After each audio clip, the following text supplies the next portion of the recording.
Yes, fifth class. Today we are going to start your English book. The name of the book is Marigold. And in this book there are 10 units and each unit have one poem and one chapter or one story. Let's start the poem Ice Cream Man from unit 1. यहाँ लिखा है read and enjoy. इसे पढ़िए और enjoy कीजिए.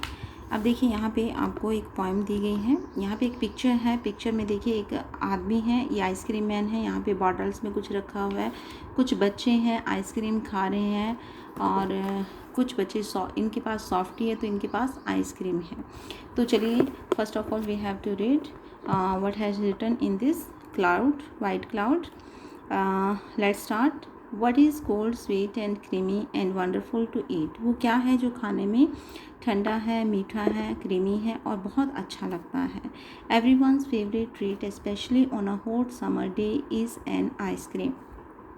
सबकी favourite होती है, सबकी फेवरेट ट्रीट होती है. स्पेशली कब होती है? जब गर्मियों के गर्म दिन होते हैं, वो है ice cream. And everyone's favourite person might just be the ice cream man. और सबका जो फेवरेट पर्सन है वो गर्मियों में आइसक्रीम मैन ही हो सकता है. यहाँ से हमारी जो पोएम शुरू होती है और सबसे पहले पोएम रीड करने से पहले हमें उसके राइटर का नाम पता होना चाहिए. पोएम का जो राइटर होता है उसे हम बोलते हैं पोएट. तो आइसक्रीम मैन पोएम का नेम है और इसको लिखा किसने? रेचल फिल्ड्स ने. तो ये आपकी बहुत अच्छी हैबिट होती है अगर आप ये हैबिट अपनी बना लेते हो कि कोई भी लेसन रीड करने से पहले उस लेसन का नेम आपको याद होना चाहिए और उसका राइटर. और ऐसे ही जब पोएम आप रीड करते हो, पोएम का name and name of the writer. Okay, now start. When summer's in the city and bricks a blaze of heat, the ice cream man with his little cart goes trundling down the street.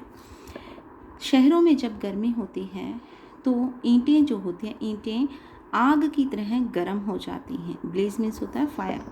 The ice cream man with his little cart goes trolling down the street. Ice cream man आता है अपने छोटे से cart के साथ और उसको लुढ़काता हुआ गली में ले आता है. आइसक्रीम बेचने आता है गर्मियों में. बच्चे उसको देख के बड़े खुश होते हैं, बड़े लोग भी खुश होते हैं उसको देख के. आइसक्रीम सबको पसंद होती है, चाहे वो बच्चे हैं, बूढ़े हैं, कोई भी हैं. Beneath his round umbrella, oh, what a joyful sight to see him fill the cones with mounds of cooling brown and white. Bint होता है अंडर, नीचे. उसकी अम्ब्रेला के, राउंड अम्ब्रेला है उसकी, राउंड अम्ब्रेला के नीचे जो है बड़ा सुंदर सा दृश्य है. सुंदर दृश्य मीन्स देखने में बहुत अच्छा लगता है. वो क्या अच्छा लगता है? क्योंकि बच्चों को आइसक्रीम बहुत पसंद होती है इसलिए यहाँ पे लिखा गया है. उसको देख के जब वो कोन्स को फिल करता है, माउंट्स होता है उसमें ढेर लगाता है, पाइल. ये देखो ढेर लगाया हुआ है इसने आइसक्रीम में. किस चीज़ से वो फिल करता है उसको? ठंडी ठंडी ब्राउन एंड वाइट कलर की आइसक्रीम से. वनीला, चॉकलेट, स्ट्रॉबेरी और chilly things to drink from bottles full of frosted fish, green, orange, white और पिंक. उसके पास जो आइसक्रीम है उसके कलर है vanilla, chocolate and strawberry. 3 flavours की आइसक्रीम उसके पास है और कुछ ठंडी चीज़ें हैं पीने के लिए. बॉटल से वो फुल फ्रॉस्टी फिश होता है कोल्ड ड्रिंक जो पीने में ठंडी चीज़ें होती हैं. तो वो बॉटल्स फुल हैं फ्रॉस्टी फिश की और उनके कलर क्या हैं? ग्रीन, ऑरेंज, वाइट और पिंक. जो कोल्ड ड्रिंक्स हैं उनकी जो कलर हैं वो हैं green, orange, white and pink. His cart might be a flower bed of roses and sweet peas, the way the children cluster round as thick as honey bees. उसका जो cart है वो कैसा लगता है? ऐसे लगता है जैसे फूलों का बेड हो, फ्लावर बेड हो. क्यों? क्योंकि फूल जो होते हैं हमारे कलरफुल होते हैं और उसका कार्ट भी कलरफुल है. रोजेस रेड होते हैं, रेड कलर की फ्रॉस्टी फिश उसके पास है. स्वीट पीस जो होते हैं मटर, वो ग्रीन कलर के होते हैं, उसके पास ग्रीन कलर की भी फ्रॉस्टी फिश है और डिफरेंट कलर की आइसक्रीम है.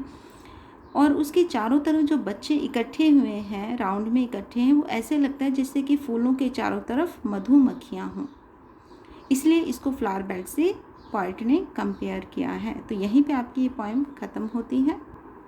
उसके बाद है आपका पेज नंबर 4. यहाँ पे आपके न्यू वर्ड्स हैं और यहाँ पे आपके क्वेश्चंस हैं जिसके आंसर आपको देने हैं. Reading is fun.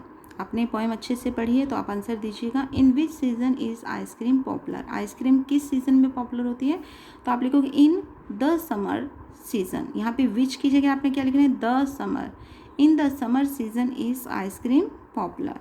Who feels joyful on seeing the ice cream man, तो यहाँ हु की जगह आप लिखोगे the poet feels joyful on seeing the ice cream man. अच्छा, यहाँ पे बहुत सारे बच्चे गलती करते हैं कि यहाँ फील्स, यहाँ पे आप लिख देते हो चिल्ड्रन फील्स, क्योंकि बच्चों को बच्चे आइसक्रीम मैन को देख के खुश होते हैं।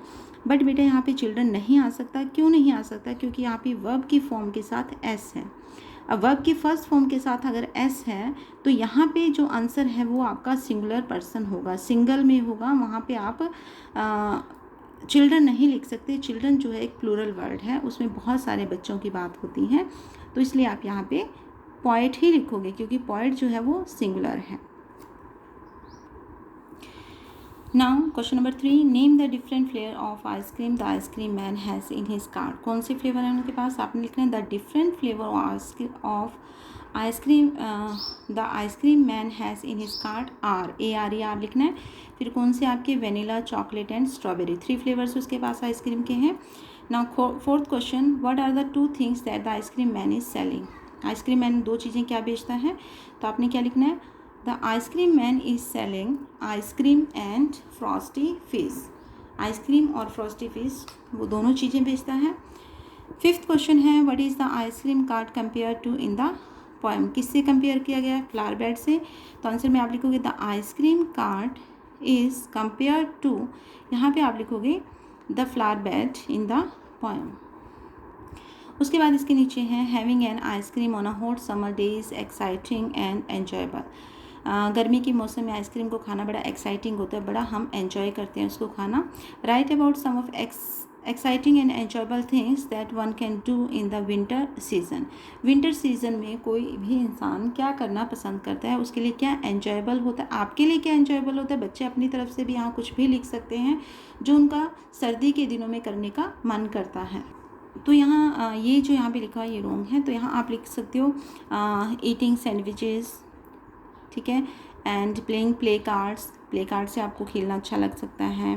एंड सिप हॉट टी, गर्म चाय पीना अच्छा लगता है। And also seat around a fire, आग के चारों तरफ बैठना अच्छा लगता है। और भी जो एक्टिविटी आपको विंटर सीजन में अच्छी लगती है आपने यहाँ पे लिखनी है। उसके बाद आता है आपका page number 5, least as many summer activities as you can. यहाँ पे आपने समर एक्टिविटीज़ लिखनी है। समर में आपको क्या अच्छा लगता है, तो आप यहाँ लिख सकते हो playing ludo and rafting, ice skating and swimming, play cards. आप यहाँ पे जो भी आपको और एक्टिविटीज़ अच्छी लगती हैं आप यहाँ लिख सकते हो। Now group this activity into indoor और आउटडोर गेम। जो भी आपने समर एंड विंटर एक्टिविटी लिखी है उसमें जो इंडोर एक्टिविटी है, इंडोर मीन्स जो आप घर के अंदर खेलते हो, और आउटडोर जो होते हैं आप घर के बाहर खेलते हो, वो एक्टिविटीज़ आपने यहाँ पे लिखनी है। इंडोर एक्टिविटीज़ में आप लिख सकते हो जैसे playing ludo, chess, carrom. And outdoor activities में आपके आ जाती है फुटबॉल, क्रिकेट, बैडमिंटन।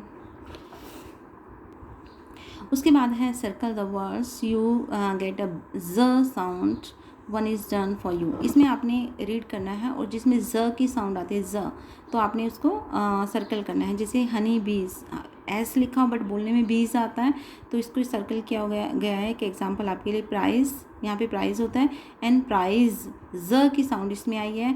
मेज़ में ज की साउंड आई है। फेस, स की साउंड आई है, तो इसको सर्कल नहीं करेंगे। राइस, स की साउंड आई है यहाँ पे, rise circle.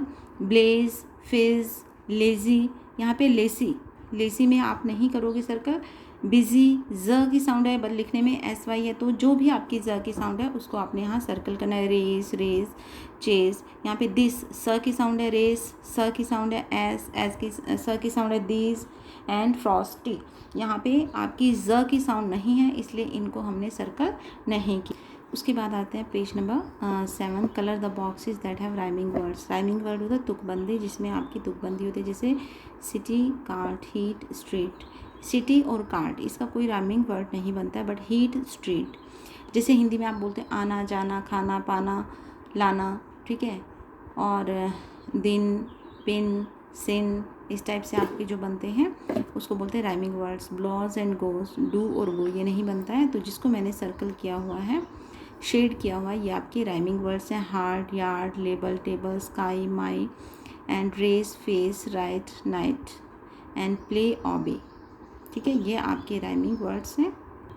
Now page number 8, what do the following words describe in the poem. अब देखिए जॉयफुल, जॉयफुल किस चीज़ को डिस्क्राइब किया गया है? जॉयफुल साइट, दृश्य। एंड लिटिल, लिटिल क्या था? कांट। राउंड क्या थी? अम्ब्रेला। देखिए यहाँ पे मैंने इसके ऑपोजिट्स भी लिखे हैं, यहाँ पे ये ऑपोजिट है। अगर आपके एग्ज़ाम में ऑपोजिट, क्योंकि एचपी बोर्ड में जो होते हैं इसके बोर्ड के एग्ज़ाम होते हैं और बोर्ड एग्ज़ाम में इसका आपका ऑपोजिट भी आ सकता है।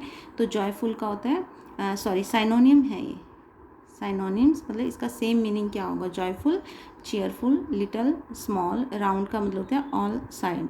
ये इसके साइनोनिम्स भी मैंने लिख दिए हैं। उसके बाद है आपका what are the describing word used in the poem for the following. तो यहाँ पे माउंट्स किसको बोला गया है? Cooling brown and white mounts, ठीक है। Flavour vanilla, chocolate and strawberry. Cluster क्या है? Honey bee. क्लस्टर किसका होता है? हनी बीज का होता है। यहाँ पे आपने एक आइसक्रीम ड्रॉ करनी है और उसको कलर करना है।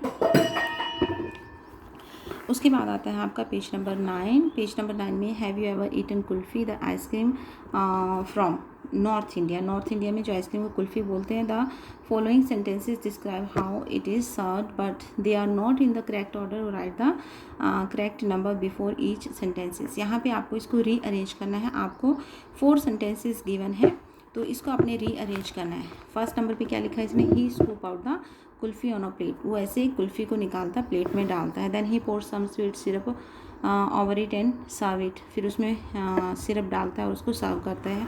द कुल्फ़ी वाला takes the kulfi mould out of the pitcher. Pitcher होता है जो उसका मटका होता है, उसमें से वो निकालता है। ही अरेंज सम फालूदास अराउंड इट। देखिए सबसे पहले वो निकालेगा तभी प्लेट में डालेगा, तो ये आपका नंबर 1 पे आएगा। एंड नंबर 2 पे आएगा he scoop out the kulfi on plate. जब उसमें से निकाला तब प्लेट में डालेगा। थर्ड नंबर पे आएगा उसके ऊपर कुछ फलूदा डालेगा। He arrange some falooda around it, जो कि आपका सेवियों की तरह होता है, सेवियों जैसा होता है। उसके बाद लास्ट में वो उसके ऊपर सिरप डालता है। Then he pours some sweet syrup over it and serves. ये आपका रीअरेंज सेंटेंसेस होता है। तो इसी के साथ आपका चैप्टर जो 1 की ये पोएम है यूनिट 1 की, यहीं पे ख़त्म होती है।